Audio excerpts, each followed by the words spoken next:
A Relíquia, de Eça de Queiroz. Prefácio. Decidi compor, nos vagares deste verão, na minha quinta do Mosteiro, antigo solar dos condes de Lindoso, as memórias da minha vida, que neste século, tão consumido pelas incertezas da inteligência e tão angustiado pelos tormentos do dinheiro, encerra, penso eu, e pensa meu cunhado Crispim, uma lição lúcida e forte. Em 1875, nas vésperas de Santo Antônio, uma desilusão de incomparável amargura abalou meu ser. Por esse tempo, minha tia, dona Patrocínio das Neves, mandou-me do campo de Santana, onde morávamos, em romagem a Jerusalém. Dentro dessas santas muralhas, num dia abrasado do mês de Nisã, sendo Pôncio Pilatos procurador da Judéia, Hélios Lama legado imperial da Síria e J. Caiafa sumo pontífice, testemunhei miraculosamente escandalosos sucessos. Depois voltei, e uma grande mudança se fez nos meus bens e na minha moral. São estes casos, espaçados e altos numa existência de bacharel, como em campo de erva ceifada, fortes e ramalhosos sobreiros cheios de sol e murmúrio, que quero traçar, com sobriedade e com sinceridade, enquanto no meu telhado voam as andorinhas e as moitas de cravos vermelhos perfumam o meu pomar. Esta jornada à terra do Egito e à Palestina permanecerá sempre como a glória superior da minha carreira, e bem desejaria que dela ficasse nas letras, para a posteridade, um monumento airoso e maciço. Mas hoje, escrevendo por motivos peculiarmente espirituais, pretendi que as páginas íntimas em que a relembro se não assemelhassem a um guia pitoresco do Oriente. Por isso, apesar das solicitações da vaidade, suprimi neste manuscrito suculentas, resplandecentes narrativas de ruínas e de costumes. De resto, esse país do Evangelho, que tanto fascina a humanidade sensível, é bem menos interessante que o meu seco e paterno Alentejo.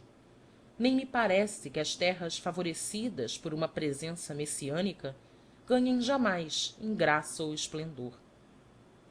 Nunca me foi dado percorrer os lugares santos da Índia em que o Buda viveu, arvoredos de Migadaia, outeiros de Veluvana, ou esse doce vale de Rajagria, por onde se alongavam os olhos adoráveis do mestre perfeito, quando um fogo rebentou nos juncais e ele ensinou, em singela parábola, como a ignorância é uma fogueira que devora o homem, alimentada pelas enganosas sensações de vida que os sentidos recebem das enganosas aparências do mundo. Também não visitei a caverna de Hira, nem os devotos areais entre Meca e Medina, que tantas vezes trilhou Maomé, o profeta excelente, lento e pensativo sobre o seu dromedário.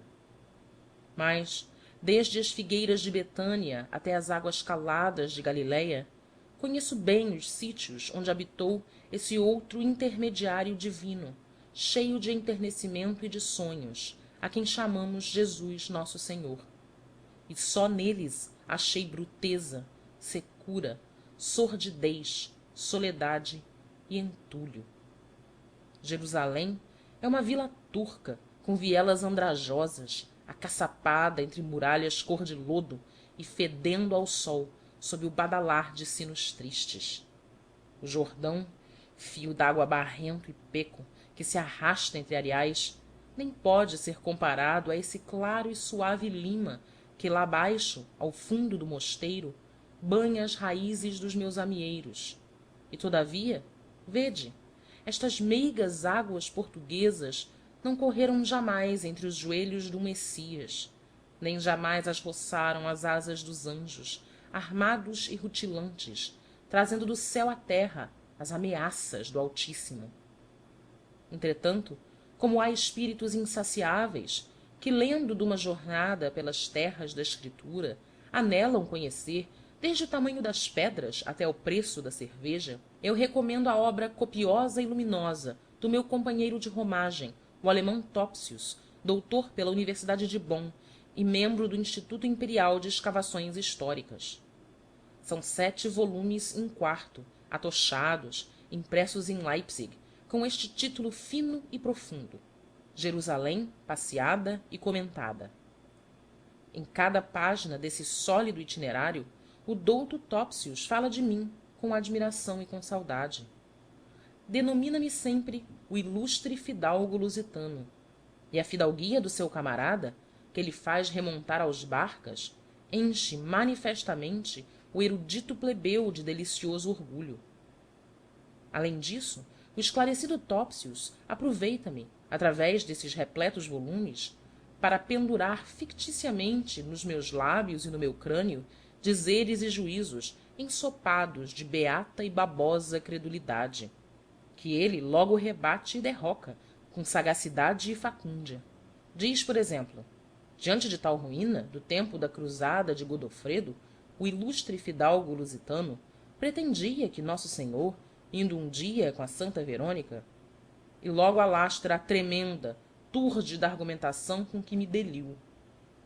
Como, porém, as arengas que me atribui não são inferiores em sábio chorume e arrogância teológica às de Bossuet, eu não denunciei numa nota à Gazeta de Colônia, porque tortuoso artifício a afiada razão da Germânia se enfeita assim de triunfos sobre a rumba fé do meio-dia. Há, porém, um ponto de Jerusalém passeada que não posso deixar sem enérgica contestação. É quando o doutíssimo Topsius alude a 2 embrulhos de papel que me acompanharam e me ocuparam na minha peregrinação, desde as vielas de Alexandria até as quebradas do Carmelo.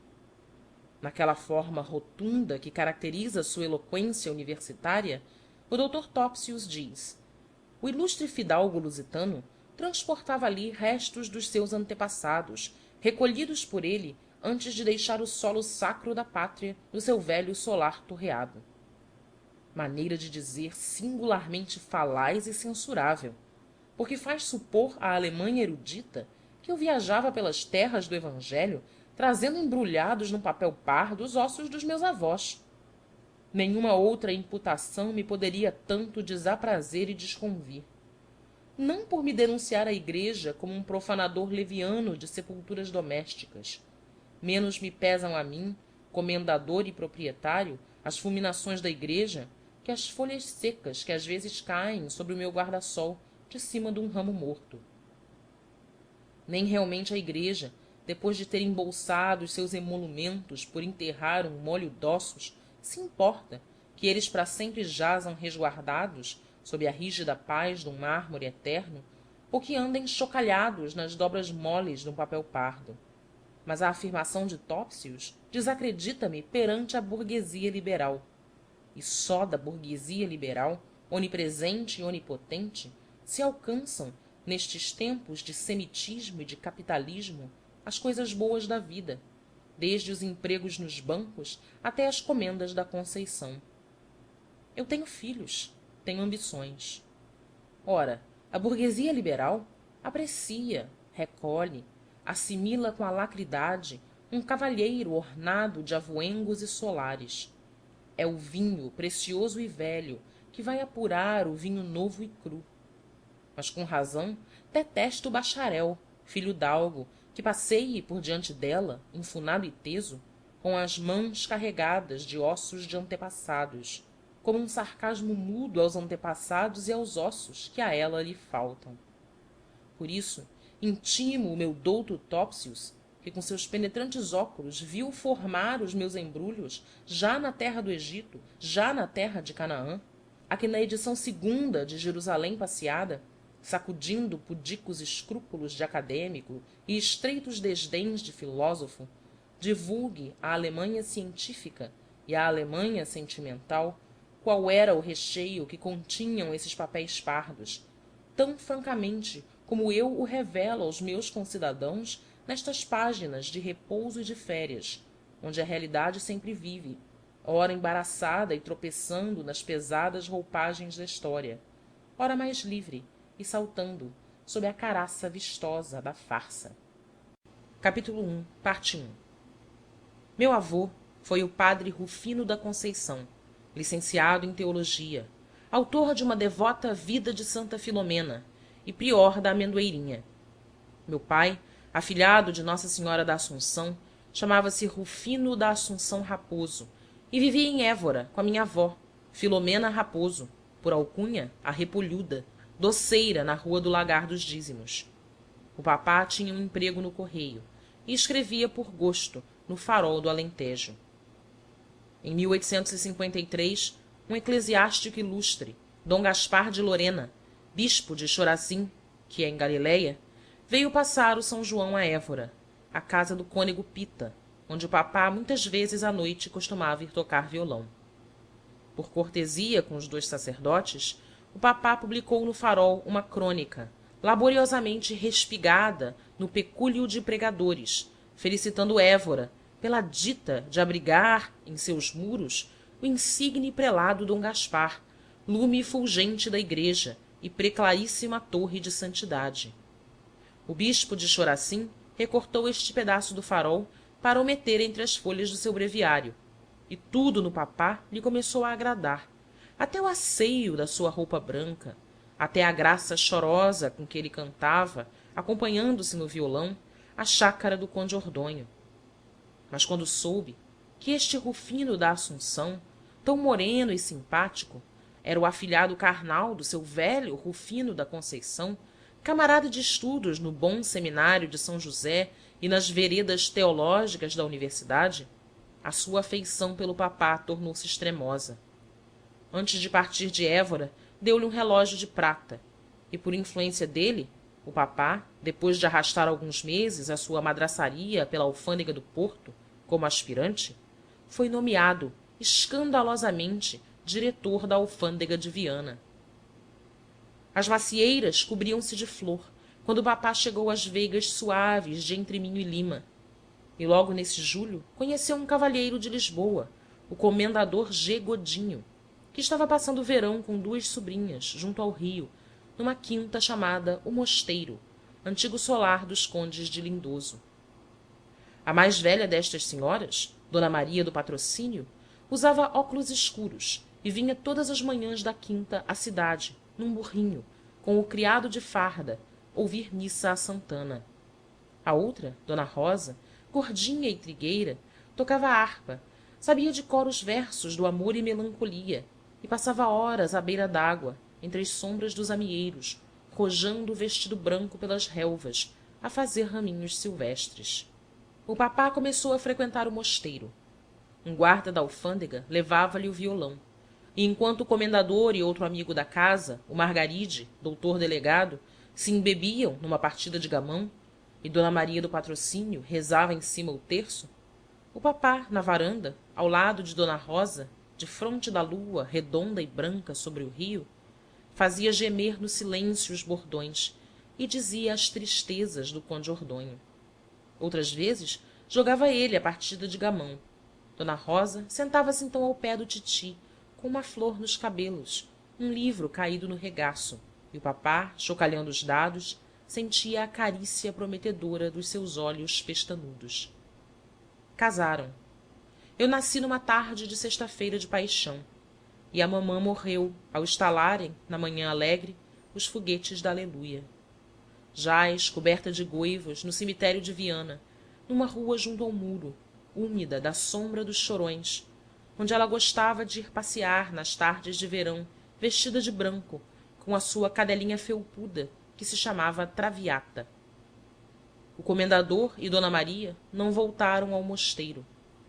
Eu cresci, tive o sarampo, o papá engordava, e o seu violão dormia, esquecido ao canto da sala, dentro de um saco de baeta verde.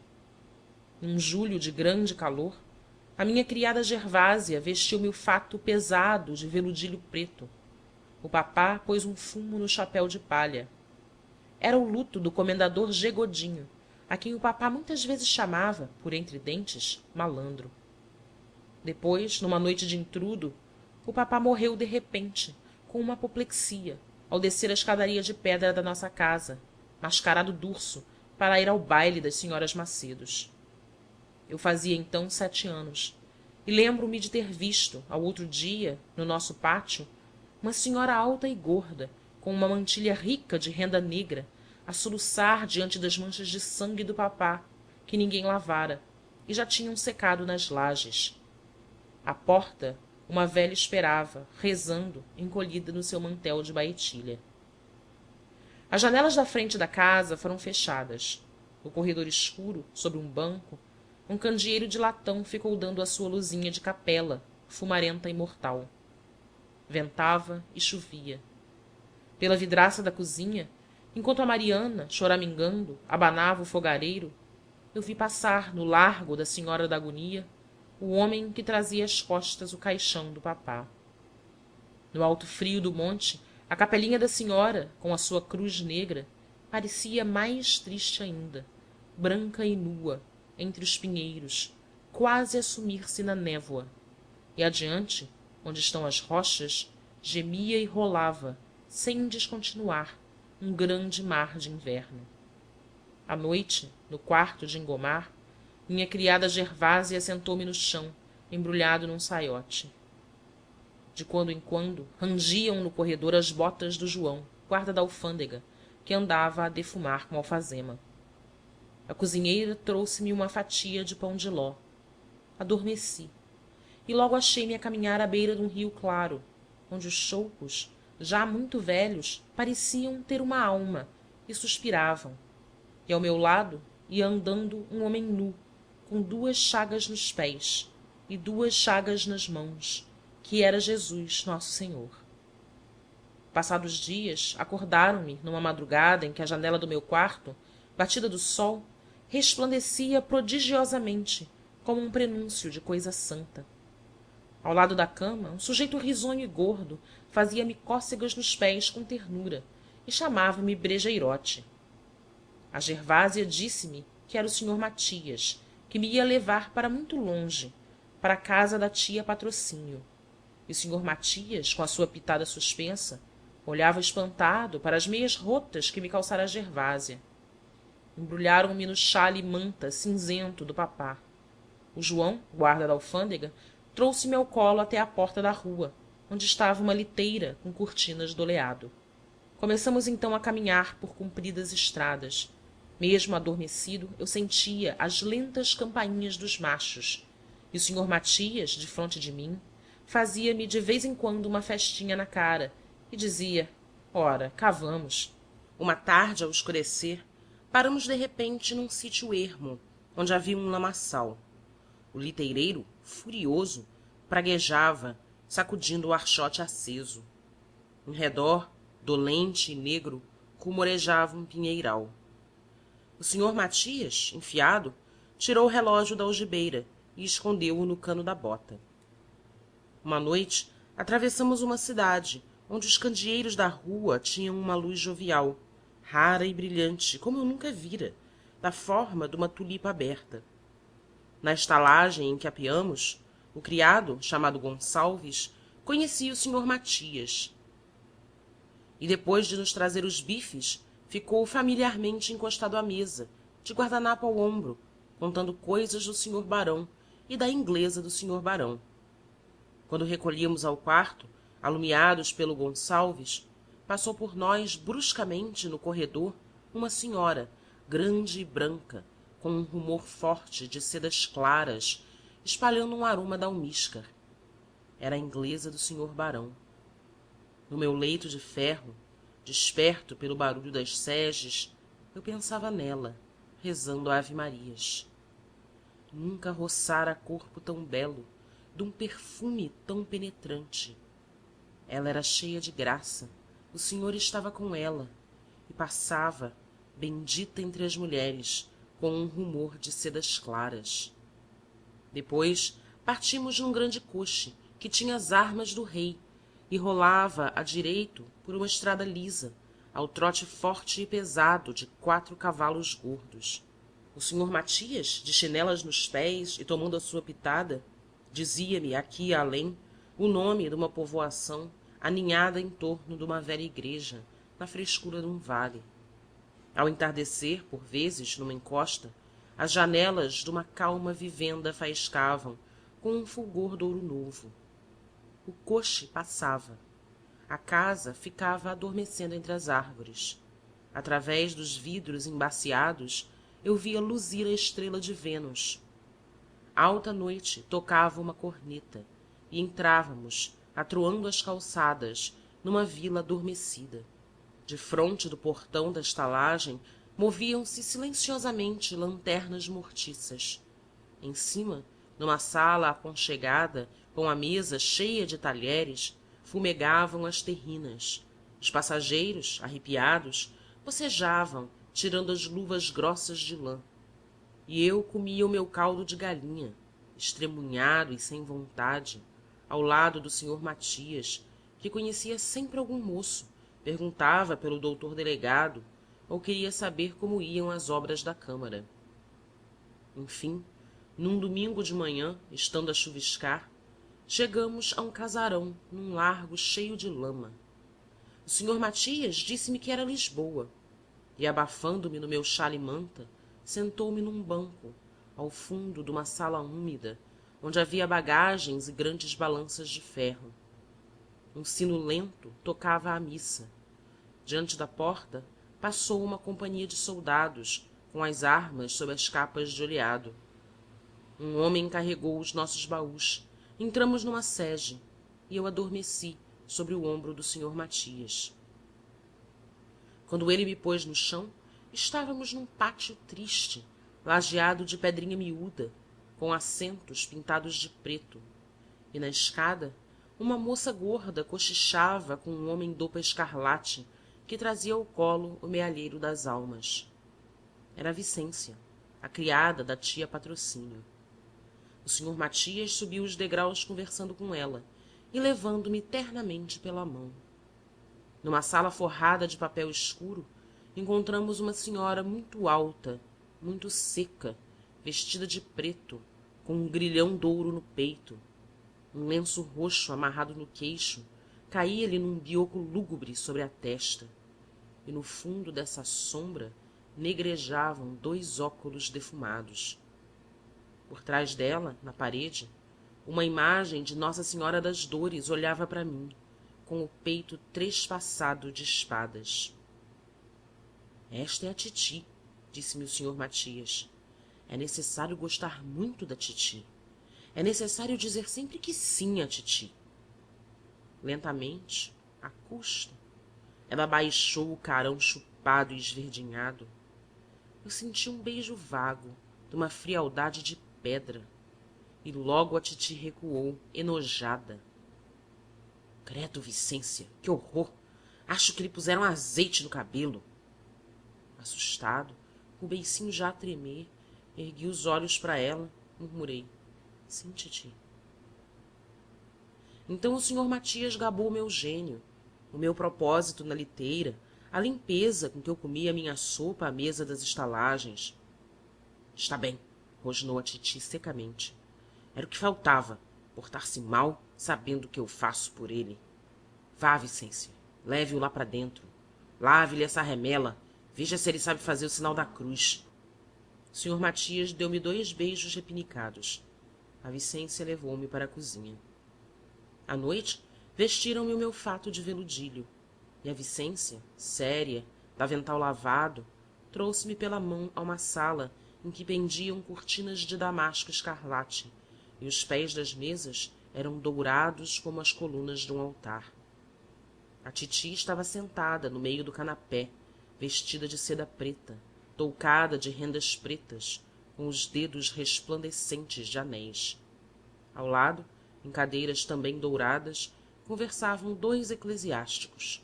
Um, risonho e nédio, de cabelinho encaracolado e já branco, abriu os braços para mim, paternalmente. O outro, moreno e triste, rosnou só boas noites. E da mesa onde folheava um grande livro de estampas, um homenzinho de cara rapada e colarinhos enormes cumprimentou, atarantado, deixando escorregar a luneta do nariz.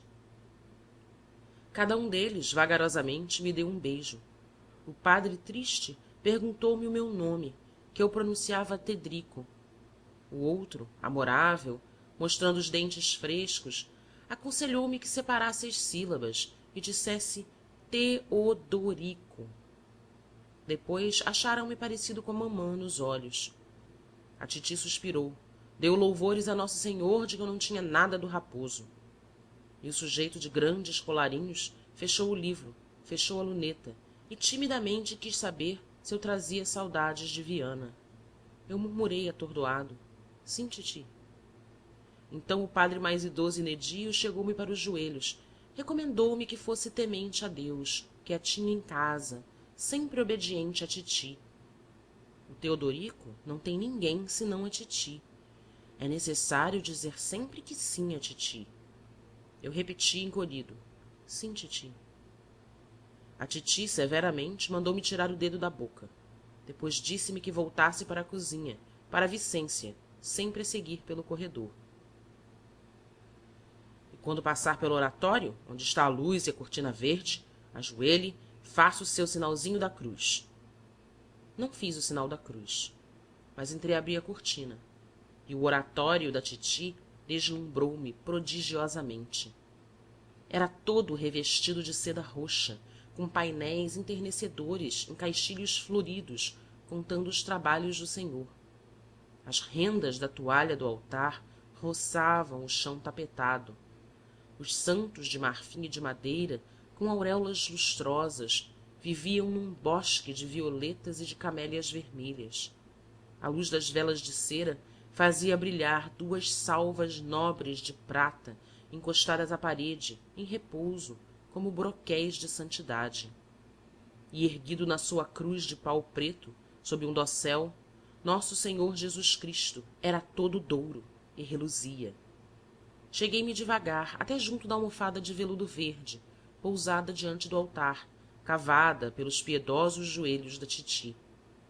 Ergui para Jesus crucificado os meus lindos olhos negros e fiquei pensando que no céu os anjos, os santos, Nossa Senhora e o Pai de todos deviam ser assim, de ouro, cravejados talvez de pedras.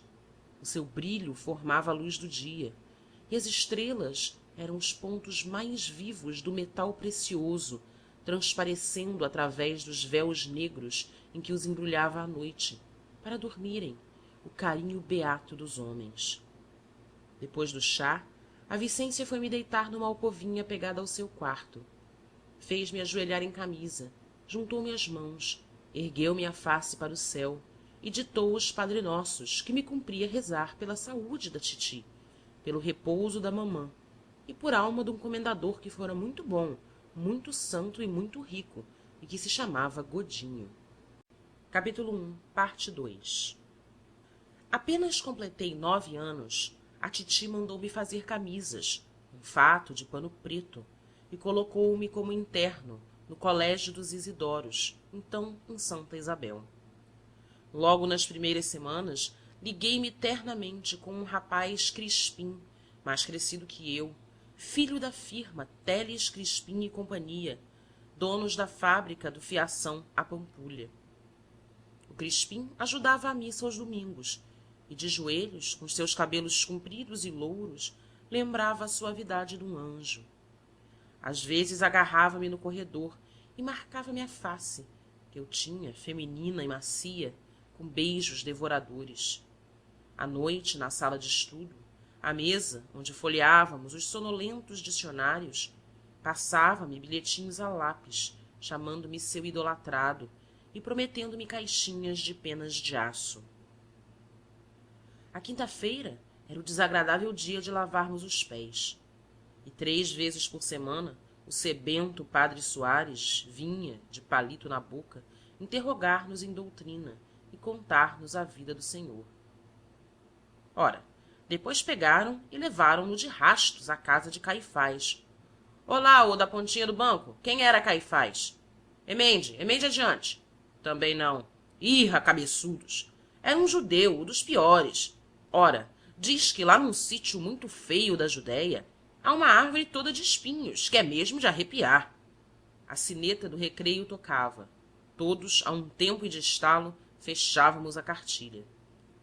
O tristonho pátio de recreio, areado com saibro, cheirava mal, por causa da vizinhança das latrinas, E o regalo, para os mais crescidos, era tirar uma fumaça do cigarro, às escondidas, numa sala térrea, onde aos domingos o mestre de dança, o velho cavinete, frisado e de sapatinhos decotados, nos ensinava mazurcas. Cada mês a Vicência, de capote e lenço, me vinha buscar depois da missa para ir passar um domingo com a titi. Isidoro Júnior, antes de eu sair, examinava-me sempre os ouvidos e as unhas.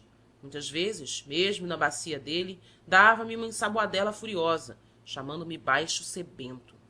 Depois trazia-me até a porta, fazia-me uma carícia, tratava-me de seu querido amiguinho e mandava pela Vicência os seus respeitos à senhora dona Patrocínio das Neves. Nós morávamos no Campo de Santana. Ao descer o chiado, eu parava numa loja de estampas, diante do lânguido quadro de uma mulher loura, com os peitos nus, recostada numa pele de tigre e sustentando na ponta dos dedos, mais finos que os do Crispim, um pesado fio de pérolas. A claridade daquela nudez fazia-me pensar na inglesa do senhor barão.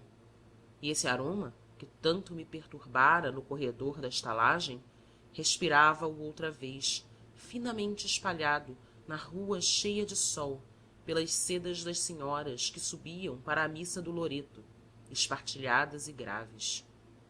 A titi, em casa, estendia-me a mão a beijar.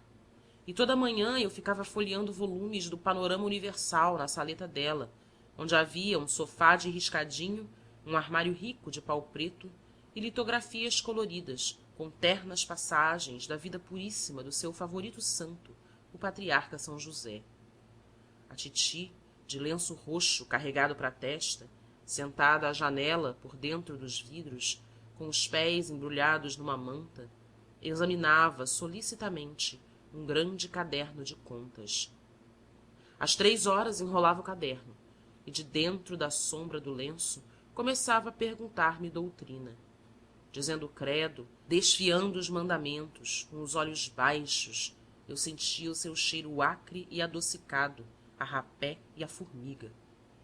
Aos domingos vinham jantar conosco os 2 eclesiásticos. O de cabelinho encaracolado era o padre Casimiro, procurador da titi. Dava-me abraços risonhos, convidava-me a declinar arbor arboris, currus curri, proclamava-me com afeto talentaço. E o outro eclesiástico elogiava o colégio dos Isidoros, formosíssimo estabelecimento de educação, como não havia nem na Bélgica. Esse chamava-se Padre Pinheiro. Cada vez me parecia mais moreno, mais triste. Sempre que passava por diante de um espelho, deitava a língua de fora e ali se esquecia a esticá-la, a estudá-la, desconfiado e aterrado. Ao jantar, o padre Casimiro gostava de ver o meu apetite. Vai mais um bocadinho da vitelinha guisada? Rapazes querem ser alegres e bem comidos.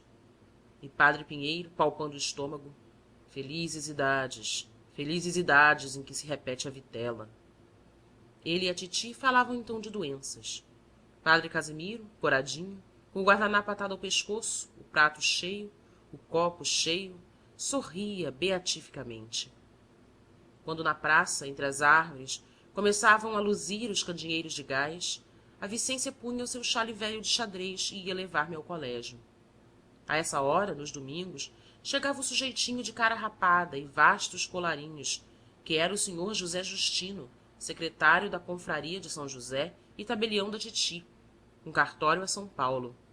No pátio, tirando já o seu paletó, fazia-me uma festa no queixo e perguntava a Vicência pela saúde da senhora dona Patrocínio. Subia. Nós fechávamos o pesado portão. Eu respirava consoladamente, porque me entristecia aquele casarão com os seus damascos vermelhos, os santos inumeráveis e o cheirinho à capela. Pelo caminho, a Vicência falava-me da titi, que a trouxera havia 6 anos da misericórdia. Assim eu fui sabendo que ela padecia do fígado. Tinha sempre muito dinheiro em ouro numa bolsa de seda verde, e o comendador Godinho, tio dela e da minha mamã, deixara-lhe 200 contos em prédios, em papéis, e a quinta do mosteiro ao pé de Viana, e pratas e louças da Índia. Que rica que era a titi! Era necessário ser bom, agradar sempre a titi. À porta do colégio, A Vicência dizia: adeus, amorzinho, e dava-me um grande beijo. Muitas vezes, de noite, abraçado ao travesseiro, eu pensava na Vicência e nos braços que lhe vira arregaçados, gordos e brancos como leite. E assim foi nascendo no meu coração, pudicamente, uma paixão pela Vicência. Um dia, um rapaz já de buço chamou-me no recreio lambisgóia. Desafiei-o para as latrinas. Ensanguentei-lhe lá a face toda com um murro bestial. Fui temido. Fumei cigarros. O Crispim saíra dos Isidoros. Eu ambicionava saber jogar a espada. E o meu alto amor pela Vicência desapareceu um dia, insensivelmente, como uma flor que se perde na rua. E os anos assim foram passando.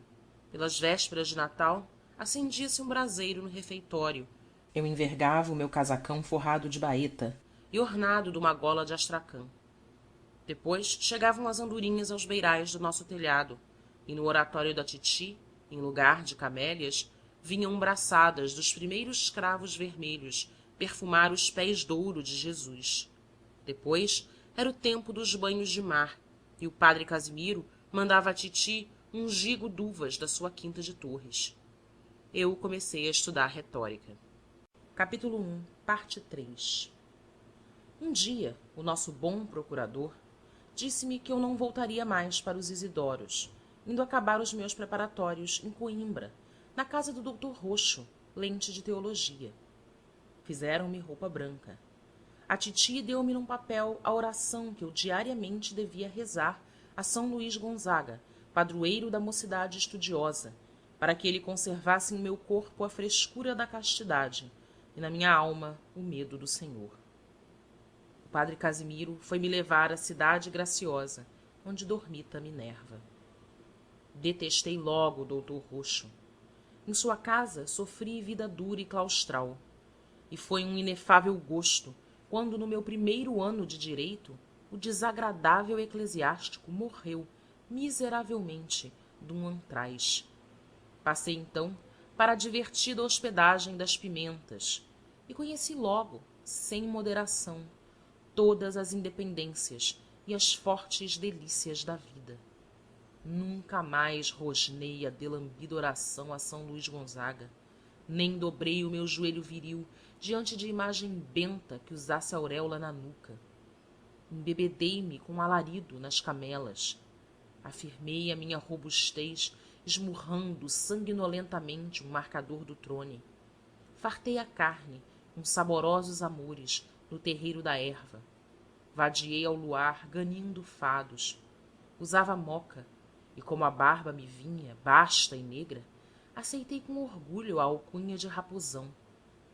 Todos os 15 dias, porém, escrevia à titi, na minha boa letra, uma carta humilde e piedosa, onde lhe contava a severidade dos meus estudos, o recato dos meus hábitos, as copiosas rezas e os rígidos jejuns, os sermões de que me nutria, os doces desagravos ao coração de Jesus à tarde na sé, e as novenas com que consolava minha alma em Santa Cruz no remanso dos dias feriados. Os meses de verão em Lisboa eram depois dolorosos. Não podia sair, mesmo a espontar o cabelo, sem implorar da titi uma licença servil. Não ousava fumar ao café. Devia recolher virginalmente à noitinha. E antes de me deitar, tinha de rezar com a velha um longo terço no oratório. Eu próprio me condenara a esta detestável devoção. Tu lá nos estudos, costumas fazer o teu terço? Perguntara-me com secura a titi. E eu, sorrindo abjetamente, ora essa, é que nem posso adormecer sem ter rezado o meu rico terço. Aos domingos continuavam as partidas. O padre Pinheiro, mais triste, queixava-se agora do coração e um pouco também da bexiga. E havia outro comensal, velho amigo do comendador Godinho, fiel visita das Neves, o Margaride, o que fora delegado em Viana, depois juiz em Mangualde. Rico por morte de seu mano Abel, secretário da Câmara Patriarcal, o doutor aposentara-se, farto dos autos, e vivia em ócio, lendo os periódicos, num prédio seu na Praça da Figueira. Como conhecera o papá e muitas vezes o acompanhara ao mosteiro, tratou-me logo com autoridade e por você. Era um homem corpulento e solene, já calvo, com um carão lívido, onde destacavam as sobrancelhas cerradas, densas e negras como carvão. Raras vezes penetrava na sala da titi sem atirar da porta uma notícia pavorosa. Então, não sabem? Um incêndio medonho na baixa. Apenas uma fumaraça numa chaminé. Mas o bom Margaride, em novo, num sombrio acesso de imaginação, compusera 2 tragédias, e dali lhe ficara este gosto mórbido de exagerar e de impressionar. Ninguém como eu, dizia ele, saboreia o grandioso. E sempre que aterrava a titi e os sacerdotes, sorvia gravemente uma pitada. Eu gostava do doutor Margaride. Camarada do papá, em Viana, muitas vezes lhe ouvira cantar ao violão a chácara do conde Ordonho. Tardes inteiras vagueara com ele poeticamente pela beira d'água no mosteiro, quando a mamã fazia raminhos silvestres à sombra dos amieiros. E mandou-me as amêndoas, mal eu nasci, à noitinha, em sexta-feira de paixão. Além disso, mesmo na minha presença, ele gabava francamente à titi o meu intelecto e a circunspecção dos meus modos. O nosso Teodorico, dona Patrocínio, é moço para deleitar uma tia. Vossa Excelência, minha rica senhora, tem aqui um telêmaco. Eu corava, modesto. Ora, foi justamente passeando com ele no Rocio, num dia de agosto, que eu conheci um parente nosso, afastado, primo do comendador G. Godinho. O doutor Margaride apresentou-mo, dizendo apenas: o Xavier, teu primo, moço de grandes dotes. Era um homem enxovalhado, de bigode louro, que fora galante e desbaratara furiosamente 30 contos herdados de seu pai, dono de uma cordoaria em Alcântara. O comendador G. Godinho, meses antes de morrer da sua pneumonia, tinha-o recolhido por caridade à Secretaria da Justiça, com 20.000 réis por mês. O Xavier agora vivia com uma espanhola chamada Carmen e 3 filhos dela, num casebre da Rua da Fé. Eu fui lá num domingo. Quase não havia móveis. A bacia da cara, a única, estava entalada no fundo roto da palhinha de uma cadeira. O Xavier, toda a manhã, deitara escarros de sangue pela boca. E a Carmen, despenteada, em chinelas, arrastando uma bata de fustão manchada de vinho, embalava sorumbaticamente pelo quarto uma criança embrulhada num trapo e com a cabecinha coberta de feridas. Imediatamente o Xavier, tratando-me por tu, falou-me da tia Patrocínio. Era a sua esperança naquela sombria miséria, a tia Patrocínio, serva de Jesus, proprietária de tantos prédios. Ela não podia deixar um parente, um Godinho, definhar-se ali naquele casebre, sem lençóis, sem tabaco, com os filhos em redor, esfarrapados, a chorar por pão. Que custava a tia Patrocínio estabelecer-lhe, como já fizera o Estado, uma mesadinha de 20.000 réis? Tu é que lhe devias falar, Teodorico. Tu é quem lhe devias dizer: olha essas crianças, nem meias têm. Anda cá, Rodrigo, dize aqui ao tio Teodorico que comeste hoje ao almoço. Um bocado de pão de ontem, e sem manteiga, sem mais nada. E aqui está a nossa vida, Teodorico. Olha que é duro, menino. Enternecido, prometi falar a titi. Falar a titi! Eu nem ousaria contar a titi que conhecia o Xavier e que entrava nesse casebre impuro, onde havia uma espanhola emagrecida no pecado. E para que eles não percebessem o meu ignóbil terror da titi, não voltei à Rua da Fé. No meado de setembro, no dia da natividade de Nossa Senhora, soube pelo doutor Barroso que o primo Xavier, quase a morrer, me queria falar em segredo. Fui lá, de tarde, contrariado. Na escada cheirava a febre. A Concha, na cozinha, conversava por entre soluços com uma outra espanhola, magrita, de mantilha preta e corpetezinho triste de cetim cor de cereja. Os pequenos, no chão, rapavam um tacho da sorda.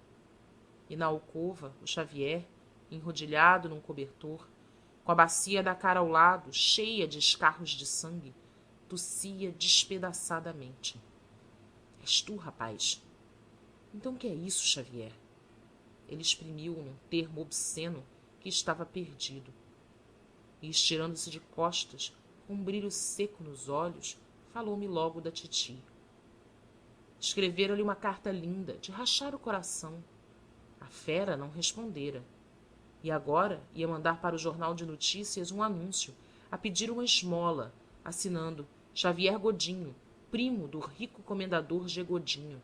Queria ver se dona Patrocínio das Neves deixaria um parente, um Godinho, mendigar assim, publicamente, na página de um jornal. Mas é necessário que tu me ajudes, rapaz, que a enterneças. Quando ela ler o anúncio, conta-lhe esta miséria, desperta-lhe o brio, diz-lhe que é uma vergonha ver morrer ao abandono um parente, um Godinho. Diz-lhe que já se rosna. Olha, se hoje pude tomar um caldo, é que essa rapariga, a Lolita, que está em casa da benta bexigosa, nos trouxe aqui 4 coroas. Vê tu a que eu cheguei. Ergui-me, comovido. Conta comigo, Xavier. Olha, se tens aí 5 tostões que não façam falta, dá-os à Concha. Dei-lhes a ele, e saí jurando-lhe que ia falar a titi, solenemente, em nome dos Godinhos e em nome de Jesus. Depois do almoço, ao outro dia, a titi, de palito na boca e vagarosa, desdobrou o jornal de notícias e de certo achou logo o anúncio do Xavier, porque ficou longo tempo fitando o canto da 3ª página, onde ele negrejava, aflitivo, vergonhoso, medonho. Então pareceu-me ver, voltados para mim, lá do fundo nu do casebre, os olhos aflitos do Xavier, a face amarela da Concha, lavada de lágrimas, as pobres mãozinhas dos pequenos, magras, à espera da côdea de pão. E todos aqueles desgraçados ansiavam pelas palavras que eu ia lançar à titi, fortes, tocantes, que os deviam salvar e dar-lhes o primeiro pedaço de carne daquele verão de miséria. Abri os lábios. Mas já a titi, recostando-se na cadeira, rosnava com um sorrisinho feroz. Que se aguente. É o que sucede a quem não tem temor de Deus e se mete com bebidas. Não tivesse comido tudo em relaxações? Cá para mim, homem perdido com saias, homem que anda atrás de saias, acabou. Não tenho perdão de Deus, nem tenho meu. Que padeça, que também nosso Senhor Jesus Cristo padeceu. Baixei a cabeça, murmurei. E ainda nós não padecemos bastante. Tem a titi razão, que se não metesse com saias. Ela ergueu-se, deu as graças ao Senhor. Eu fui para o meu quarto. Fechei-me lá, a tremer, sentindo ainda, regeladas e ameaçadoras, as palavras da titi, para quem os homens acabavam quando se metiam com saias. Também eu me metera com saias, em Coimbra, no terreiro da erva. Ali, no meu baú, tinha eu documentos do meu pecado, a fotografia da Teresa dos 15, uma fita de seda e uma carta dela, a mais doce, em que me chamava único afeto da sua alma e me pedia 18 tostões. Eu cosera essas relíquias dentro do forro de um colete de pano, receando as incessantes rebuscas da titi por entre a minha roupa íntima. Mas lá estavam, no baú de que ela guardava a chave, dentro do colete, fazendo uma dureza de cartão que qualquer dia poderiam palpar os seus dedos desconfiados, e eu acabava logo para a titi. Abri devagarinho o baú, descosi o forro, tirei a carta deliciosa da Teresa, a fita que conservara o aroma da sua pele e a sua fotografia de mantilha. Na pedra da varanda, sem piedade, queimei tudo, amabilidades e feições, e sacudi desesperadamente para o saguão as cinzas da minha ternura.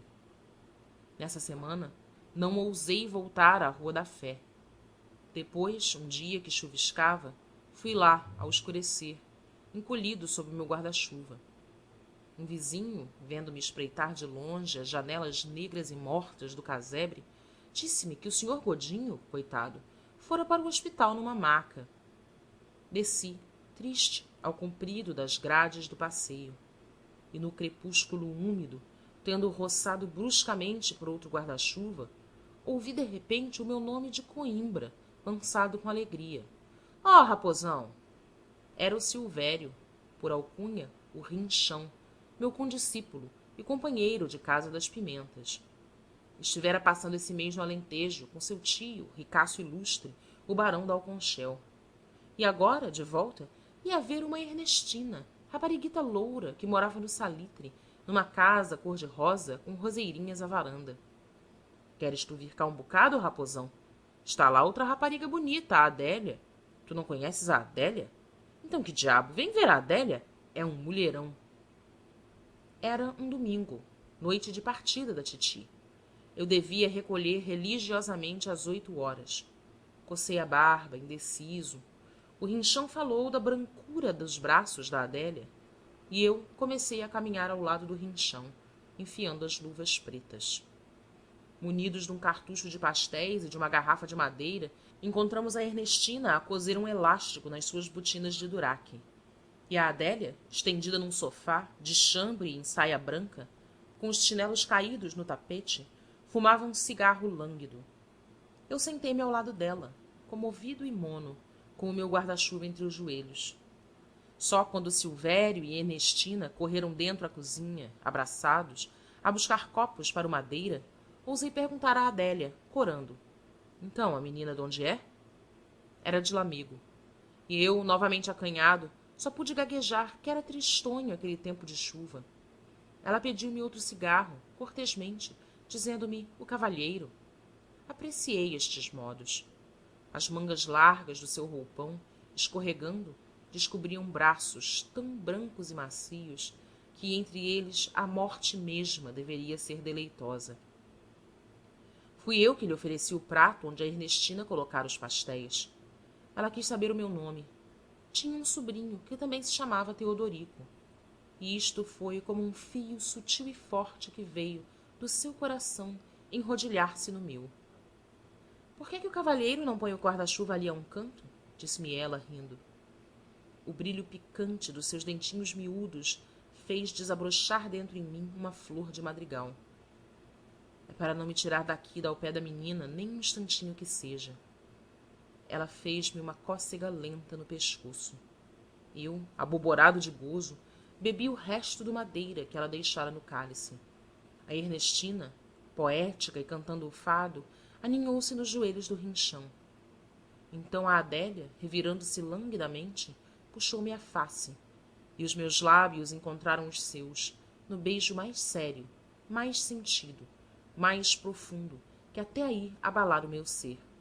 Nesse doce instante, um relógio medonho, com o mostrador fingindo uma face de lua, e que parecia espreitar-me de sobre o mármore de uma mesa do mogno, dentre 2 vasos sem flores, começou a dar 10 horas, fanhoso, irônico, pachorrento. Jesus! Era a hora do chá em casa da titi. Com que terror eu trepei, esbaforido, sem mesmo abrir o guarda-chuva, as vielas escuras e infindáveis que levam ao campo de Santana. Em casa, nem tirei as botas enlameadas, enfiei pela sala e vi logo, lá ao fundo, no sofá de damasco, os óculos da titi, mais negros, assanhados, esperando por mim e fuzilando. Ainda balbuciei, titi, mas já ela gritava, esverdinhada de cólera, sacudindo os punhos. Relaxações em minha casa? Não admito! Quem quiser viver aqui há de estar às horas que eu marco. Lá deboches e porcarias não, enquanto eu for viva. E quem não lhe agradar, rua! Sob a rajada estridente da indignação da senhora Dona Patrocínio, Padre Pinheiro e o tabelião Justino tinham dobrado a cabeça, embaçados. Dr. Margaride, para apreciar conscienciosamente a minha culpa, puxou o seu pesado relógio de ouro. E foi o bom Casimiro que interveio, como sacerdote, como procurador, influente e suave. Dona Patrocínio tem razão, tem muita razão em querer ordem em casa. Mas talvez o nosso Teodorico, se tivesse demorado um pouco mais no Martinho, ao ouvir falar de estudos, de compêndios... Exclamei amargamente. Nem isso, padre Casimiro, nem no Martinho estive. Sabe onde estive? No convento da Encarnação. É verdade, encontrei um condiscípulo meu que ia lá buscar a irmã. Hoje era festa. A irmã tinha ido passar o dia com uma tia, uma comendadeira. Estivemos à espera, a passear no pátio. A irmã vai casar. Ele andou a contar-me do noivo e do enxoval e do apaixonada que ela está. Eu morto por me safar, mas com cerimônia do rapaz, que é sobrinho do barão da Alconchel. E ele, zás, a falar da irmã e do namoro e das cartas. A tia Patrocínio uivou de furor. Olha que conversa! Que porcaria de conversa! Que indecente conversa para o pátio de uma casa de religião! Cala-te, alma perdida, que até devias ter vergonha. E fique entendendo, para outra vez que venha a estas horas, não me entra em casa, fica na rua como um cão. Então o doutor Margaride estendeu a mão, pacificadora e solene. Está tudo explicado. O nosso Teodorico foi imprudente, mas o sítio onde esteve é respeitável. E eu conheço o barão da Alconchel. É um cavalheiro da maior circunspecção e um dos mais abastados do Alentejo. Talvez mesmo um dos mais ricos proprietários de Portugal, o mais rico, direi. Mesmo lá fora não haverá fortuna territorial que lhe exceda, nem que se lhe compare. Só em porcos, só em cortiça, centenares de contos, milhões. Erguera-se. O seu vozeirão empolado rolava serras de ouro. E o bom Casimiro murmurava ao meu lado com brandura. Tome o seu chazinho, Teodorico. Vá tomando o seu chazinho. E creia que a tia não deseja senão o seu bem. Puxei com a mão a tremer a minha chávena de chá. E remexendo desfalecidamente o fundo de açúcar, pensava em abandonar para sempre a casa daquela velha medonha, que assim me ultrajava diante da magistratura e da igreja, sem consideração pela barba que me começava a nascer, forte, respeitável e negra. Mas, aos domingos, o chá era servido nas pratas do comendador G. Godinho. Eu via-as, maciças e resplandecentes diante de mim. O grande bule terminando em bico de pato, o açucareiro cuja asa tinha a forma de uma cobra assanhada, e o paliteiro gentil, em figura de macho trotando sobre os seus alforjes. E tudo pertencia à titi. Que rica que era a titi! Era necessário ser bom, agradar sempre a titi. Por isso, mais tarde, quando ela penetrou no oratório para cumprir o terço, já eu lá estava, de rojos, gemendo, martelando o peito e suplicando ao Cristo de ouro que me perdoasse ter ofendido a titi. Capítulo 1, parte 4. Um dia, enfim, cheguei a Lisboa, com as minhas cartas de doutor metidas num canudo de lata. A titi examinou-as reverente, achando um sabor eclesiástico às linhas em latim, às paramentosas fitas vermelhas e ao selo dentro do seu relicário. Está bom, disse ela. Estás doutor. A Deus Nosso Senhor o deves. Vê, não lhe faltes. Corri logo ao oratório, com o canudo na mão, agradecer ao Cristo de ouro o meu glorioso grau de bacharel. Na manhã seguinte, estando ao espelho, a espontar a barba, que agora tinha cerrada e negra, o padre Casimiro entrou-me pelo quarto, risonho e a esfregar as mãos. Boa nova vos trago aqui, senhor doutor Teodorico. E depois de me acariciar, segundo o seu afetuoso costume, com palmadinhas doces nos rins, o santo procurador revelou-me que a titi, satisfeita comigo, decidira comprar-me um cavalo para eu dar honestos passeios e espairecer por Lisboa. Um cavalo? Oh, padre Casimiro! Um cavalo. E, além disso, não querendo que seu sobrinho, já barbado, já letrado, sofresse um vexame por lhe faltar às vezes um troco para deitar na salva de Nossa Senhora do Rosário, a titi estabelecia-me uma mesada de 3 moedas.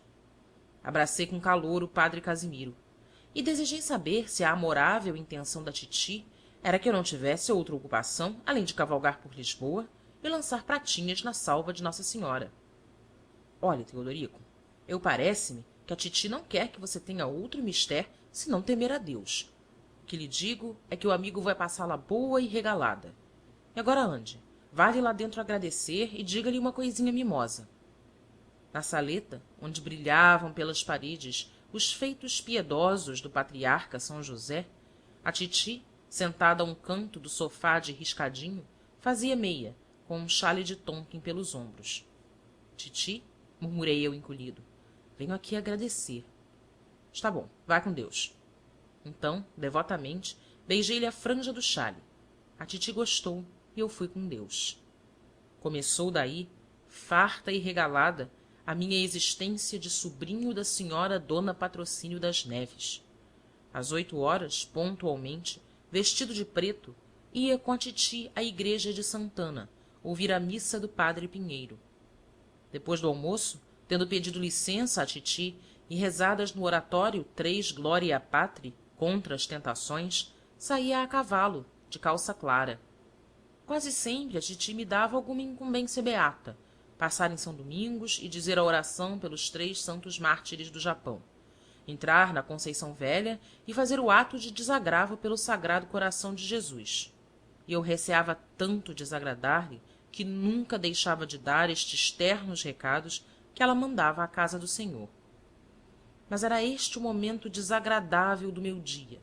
Às vezes, ao sair, sorrateiro, do portão da igreja, topava com algum condiscípulo republicano, dos que me acompanhavam em Coimbra nas tardes de procissão, chasqueando o senhor da cana verde. Ó, raposão, pois tu agora? Eu negava vexado. Ora essa, não me faltava mais nada. Sou mesmo lá de Carolices. Qual? Entrei aqui por causa de uma rapariga. Adeus, tem a égua à espera. Montava. E de luva preta, a perna bem colada à sela, um botãozinho de camélia no peito, ia caracolando, em ócio e luxo, até ao largo do Loreto. Outras vezes deixava a égua no Arco do Bandeira e gozava uma manhã regalada no bilhar do Montanha. Antes do jantar, em chinelas, no oratório com a titi, eu fazia a jaculatória a São José, aio de Jesus.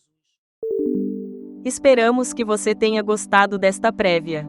Para continuar ouvindo este audiolivro no Google Play Livros, use o link na descrição do vídeo.